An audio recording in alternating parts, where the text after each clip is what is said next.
चलिए देखते हैं हम लोग आज का जो इम्पोर्टेंट टॉपिक है, मोस्ट इम्पोर्टेंट टॉपिक है वो है किरचॉफ्स का रूल, जो किरचॉफ्स लॉ है। ठीक है, आज तो हम लोग क्या देखेंगे गाइस, तो हम लोग आज पढ़ने वाले किरचॉफ्स रूल, किरचॉफ्स लॉ पढ़ेंगे। ठीक है, तो हम लोग आज पढ़ना है किरचॉफ्स लॉ पढ़ना है। तो किरचॉफ्स लॉ क्या होता है, करंट इलेक्ट्रिसिटी का मोस्ट इम्पोर्टेंट क्वेश्चन बनता है to the point of examination. ठीक है, एग्जामिनेशन के पॉइंट ऑफ व्यू से जो है ये सबसे मोस्ट इम्पोर्टेंट उसका उस चैप्टर की हेडिंग होती है, जो इससे या तो न्यूमेरिकल आ जाएगा या तो जो है किरचॉफ्स का रूल लिखने को आ जाएगा, और उसी से अगर ये दोनों नहीं आता है तो किरचॉफ्स का रूल आ जाएगा और उसी से लगा हुआ एक क्वेश्चन साथ में दे देगा। ठीक है, या तो प्रूव करने को दे देगा, तब प्रूव क्या बोलेगा कि prove the Wheatstone bridge by the use of Kirchhoff law, Kirchhoff's का यूज करके व्हीटस्टोन ब्रिज को प्रूव करो, और या तो फिर क्या करेगा डायरेक्ट देखिए। तो इसमें दो लॉ है, पहला क्या है, फर्स्ट किरचॉफ्स का जंक्शन लॉ होता है, जंक्शन लॉ, और सेकंड होता है मेश लॉ, मेश को ही बोलते हैं लूप लॉ। ठीक है, क्या होता है, तो किरचॉफ्स के टू लॉ होते हैं, जंक्शन लॉ, मेश लॉ को लूप लॉ बोलते हैं। देखिए फर्स्ट क्या है इसका लॉ, अच्छा क्यों नीड हुई, थोड़ा सा एक सेकंड के लिए हम लोग देख लेते हैं। नीड इसकी ये हुई, जब ओम्स ने अपना रूल दिया, ओम्स का रूल क्या है, at constant temperature pressure electric potential is directly proportional to electric current, और प्रोपोर्शनलिटी हटाते ही रेजिस्टेंस आता है। इसका मतलब है किसी सर्किट में वोल्टेज करंट और रेजिस्टेंस को हम क्या कर लेंगे, एक वैल्यू के दो वैल्यू गिवन एक अननोन हो तो फाइंड कर लेते हैं। पर अगर यही सर्किट कैसी हो, कॉम्प्लिकेटेड सर्किट हो जाए, कैसी हो, कॉम्प्लिकेटेड अगर सर्किट होगा तो हम ओम्स लॉ से नहीं सॉल्व कर सकते। उस क्या होगा, उससे उस कॉम्प्लिकेशन को सॉल्व करने के लिए हमें किरचॉफ्स का जो है रूल लगाना पड़ता है। तो ठीक है, तो समझिएगा, तो किरचॉफ्स का फर्स्ट लॉ क्या है, जंक्शन लॉ क्या है, जंक्शन लॉ है कि एट एनी जंक्शन क्या होगा, the algebraic sum of total current is equal to 0। ठीक है, at any junction the algebraic sum of total current is 0। तो आप देखिएगा ये किसी जंक्शन को लिया, यहाँ करंट है, यहाँ करंट है, यहाँ करंट है, ये करंट है। अब देखिएगा कमिंग करंट हमेशा क्या होती है, पॉजिटिव होती है, तो I1 यहाँ पे I2, और आउट गोइंग करंट क्या होती है, निगेटिव होती है, तो I3 यहाँ हो गया और I4 ये हो गया। तो जंक्शन के रूल के अकॉर्डिंग क्या होगा हमारा, तो I1 प्लस I2 और minus I3 minus I4 equal कितना होगा, 0 होगा।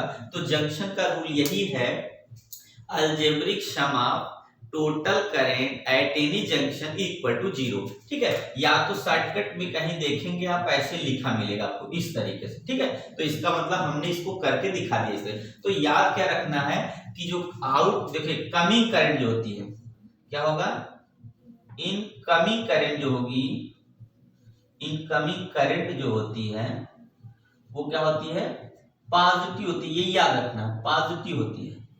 और आउट गोइंग जो करंट होती है, आउटगोइंग जो करंट होती है, आउटगोइंग करंट जो होती है वो क्या होती है गाइस, तो होती है निगेटिव। क्योंकि यहीं पे थोड़ी सी मिस्टेक हो सकती है कि यहाँ पे हमने सबको प्लस लिख दिया और डायरेक्शन एक का इनकमिंग की तो एक आउटगोइंग है, तो तुरंत ही क्वेश्चन क्या हो जाएगा हमारा, वैसे भी गलत हो जाएगा और एक भी नंबर नहीं मिलना उस पे। तो आप ध्यान रखेंगे इनकमिंग पॉजिटिव होता है, आउटगोइंग निगेटिव होता है। तो ये लॉ हो गया। चलिए सेकंड लॉ क्या है, बस इतना ही लॉ। सेकंड लॉ को हम लोग बोलते हैं लूप लॉ या मेश लॉ। लूप लॉ का मतलब समझिएगा, सर्किट हमारी पहली तो क्या होगी, क्लोज होनी चाहिए। कैसी होनी चाहिए, सर्किट हमारी पूरी तरीके से क्लोज होनी चाहिए। ओपन सर्किट में नहीं चलता। क्लोज का मतलब होता है ऐसी सर्किट जहां से कहीं ब्रेक ना हो, मतलब वायर कहीं से टूटा नहीं होता, उसको बोलते हैं क्लोज सर्किट। ठीक है, और अगर बात करते हैं ओपन सर्किट, तो सर्किट में क्या होगा, अगर ऑन कर देंगे किसको, अगर हम स्विच को ऑन करेंगे तो करंट नहीं फ्लो करेगा, क्योंकि वो कहीं से तार टूटा होगा या तो जुड़ा नहीं होगा। ठीक है, तो क्लोज सर्किट का रूल क्या है इसमें, तो हम लोग का रूल क्या है, देखिए सेकंड लॉ का रूल ये है कि अलजेब्रिक क्षमा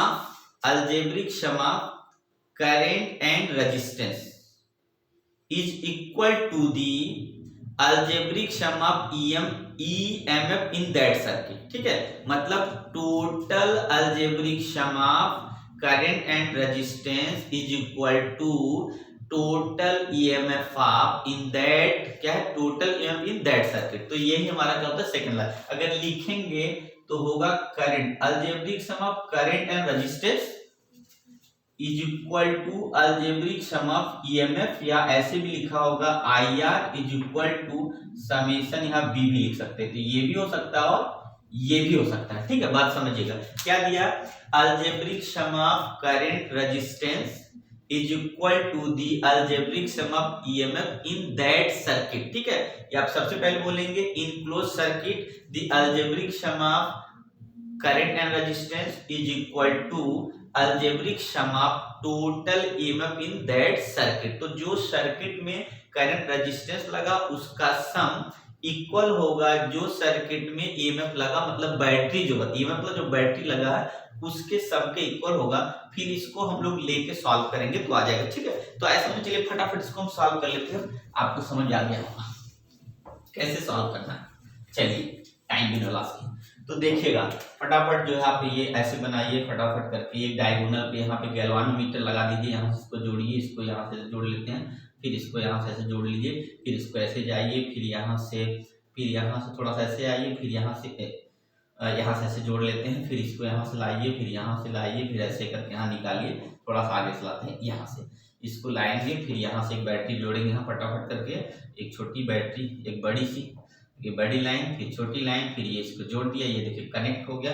इसका मतलब करंट का पॉजिटिव इधर है, नेगेटिव इधर, क्योंकि बड़ी लाइन पॉजिटिव, छोटी लाइन नेगेटिव, बड़ी लाइन पॉजिटिव, छोटी नेगेटिव। यहाँ पे देखिए, यहाँ पे रेजिस्टेंस लगाना मतलब ये रेजिस्टेंस देखिए ऐसे लगा दिया अलग से, ये R1 लगा दिया, उसके बाद यहाँ पे रेजिस्टेंस ऐसे अलग से दिखा दे, ये R2 लगा दिया, फिर इसके बाद यहाँ कितना हो गया, तो ये रेजिस्टेंस हम लगा रहे देखिए अलग से R3 लगा दिया, और यहाँ पे क्या होगा रेजिस्टेंस हम लगा रहे हैं यहाँ पे तो R4 लगा दिया। ठीक है, ये R4 रेजिस्टेंस हो गया।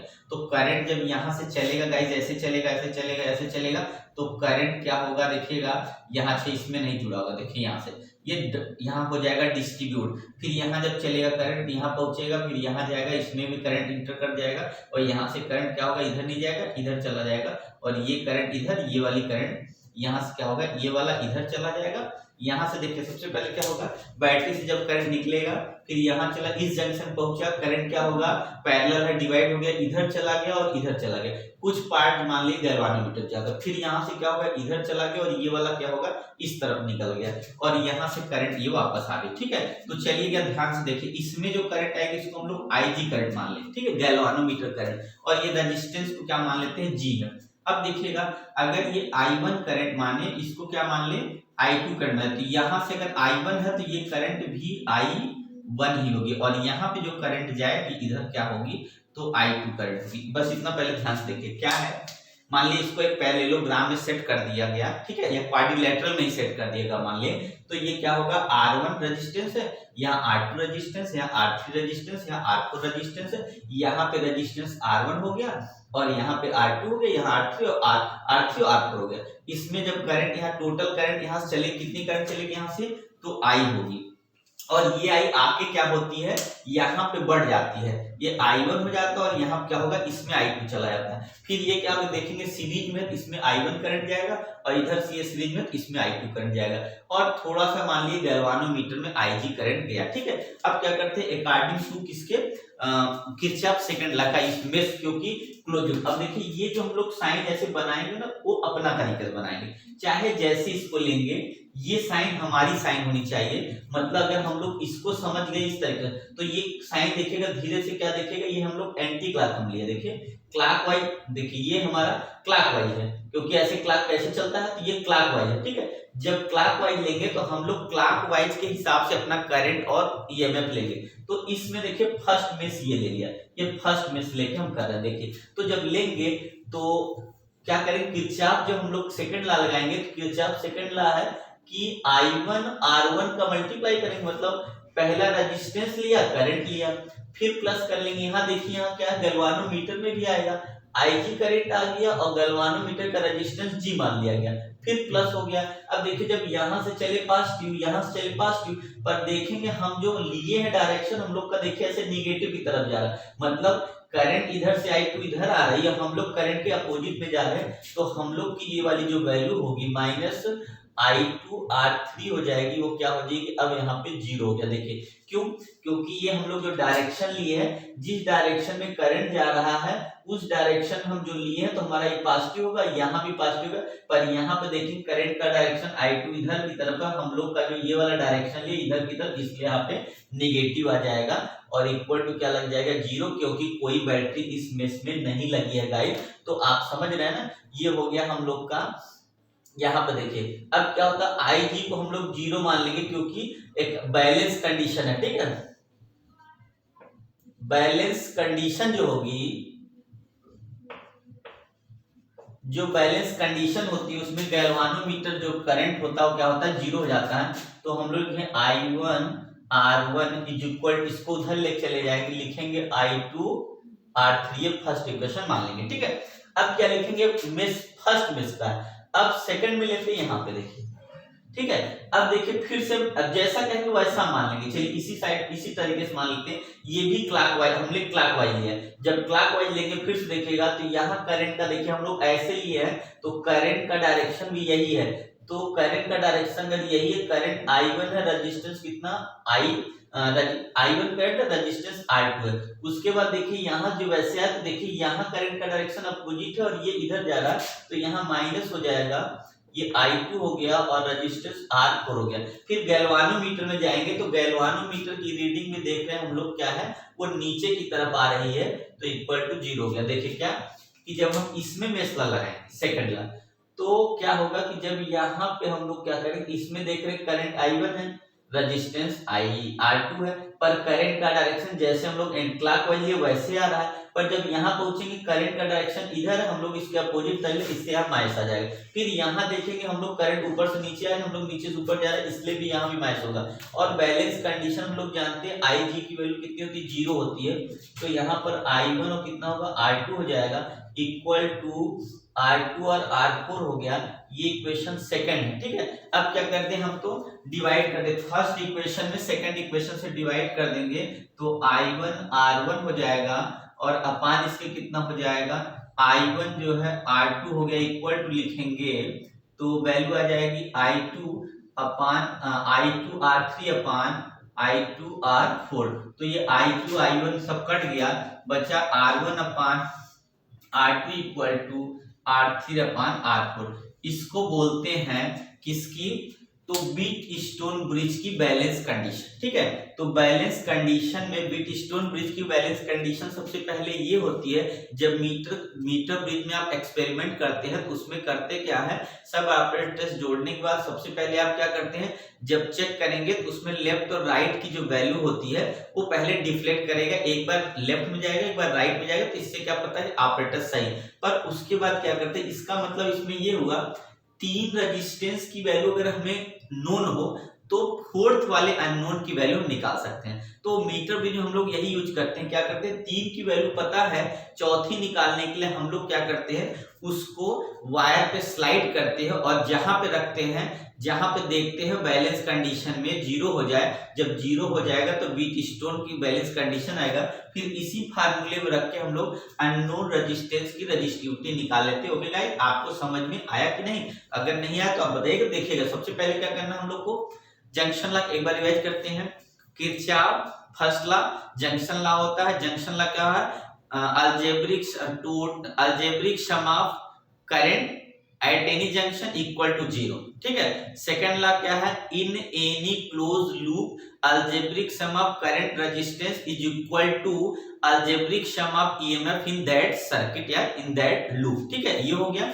फिर उसके बाद इसको हमने प्रूव किया, R1 R2 R3 R4 resistance लिया क्वाड्रिलेटरल में और एक डायगोनल पे लगवा दिया, गैल्वानोमीटर लगा दिया, यहाँ पे एक बैटरी लगी है जिसमें ये प्लस पॉइंट है ये नेगेटिव है, और करंट का डायरेक्शन ऐसे हुआ, जैसे यहाँ पे पहुंचेगा इसमें देख रहे हैं 2 पार्ट में डिवाइड होगा क्योंकि पैरेलल होगा, फिर यहाँ से क्या होगा, पैरेलल यहाँ सीरीज में आ गया, यहाँ सीरीज में आ गया और यहाँ IG करंट जाएगा। तो इसमें हम लोग क्या करते हैं, किरचॉफ सेकंड जब ला लेंगे तो I1 R1 का क्या करेंगे, मल्टीप्लाई होगा, यहाँ देख रहे हैं डायरेक्शन हम लोग जो लिए क्लॉकवाइज लिए और यहाँ पे करंट भी क्लॉकवाइज है इसलिए पॉजिटिव हो जाएगा, तो I1 R1 प्लस यहाँ पे गैल्वानोमीटर करंट IG मान लिया, गैल्वानोमीटर का रेजिस्टेंस G मान लिया, तो ये हो गया यहाँ पे प्लस।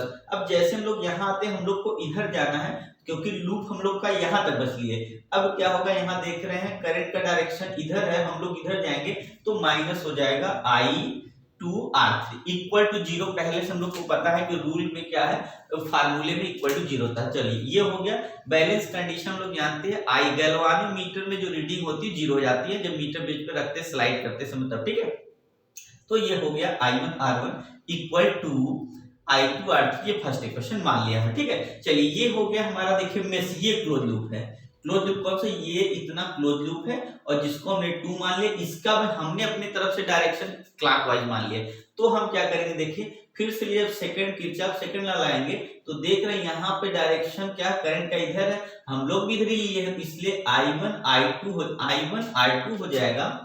फिर उसके बाद जब इधर पहुंचते हैं तो देखते हैं कि हम लोग का करंट तो जो है, हम लोग का डायरेक्शन इधर है और ये इसके ऊपर है, मतलब डायरेक्शन अपोजिट हो गया तो माइनस ले लिया।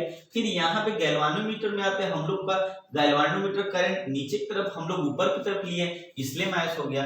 फिर ये गैल्वानोमीटर में हम जब बैलेंस कंडीशन में 0 होता है तो वैल्यू कितनी होगी, I1R2 equal to I2R4 equal to second equation. अब क्या करो, फर्स्ट इक्वेशन में सेकंड इक्वेशन से डिवाइड कर दो, सब कुछ कट के R1/R2 R3/R4 आ जाएगा। इसमें हमें क्या करना रहता है, एक 3 की वैल्यू पता होती, मतलब 3 रेजिस्टेंस की अगर वैल्यू नोन हो तो एक अननोन की वैल्यू हम कैसे भी निकाल सकते हैं। इसी का यूज करके हम लोग मीटर ब्रिज में जो एक्सपेरिमेंट करते हैं उसमें हम लोग डायरेक्टली करते हैं कि एक क्या होता है, रेजिस्टेंस बॉक्स से हम क्या करते हैं, रेजिस्टेंस निकालते हैं, वायर पे क्या करते हैं, जॉकी से स्लाइड करते हैं तो बैलेंस कंडीशन खोज लेते हैं। तो वायर 1 मीटर का होता है, एक तरफ हम जहां तक स्लाइड करके ले जाएंगे वहां पे रीडिंग ले लेंगे। एक तरफ हमारा हो गया कितना दूर वायर है, लेफ्ट साइड का दूसरे तरफ, और एक वायर उसमें अलग से लगाते, उसी का हमें रजिस्टिविटी या रेजिस्टेंस निकालना रहता है। तो इस तरीके से अननोन का हम निकाल सकते हैं। ओके गाइस, तो चलिए नेक्स्ट वीडियो में आगे लेके, मोस्ट इंपॉर्टेंट क्वेश्चन है क्योंकि ये क्वेश्चन हमेशा पेपर में आएगा, तो आप लोग इस वीडियो को बहुत ध्यान से देखिएगा, ना समझ बताइए। Okay, thank you.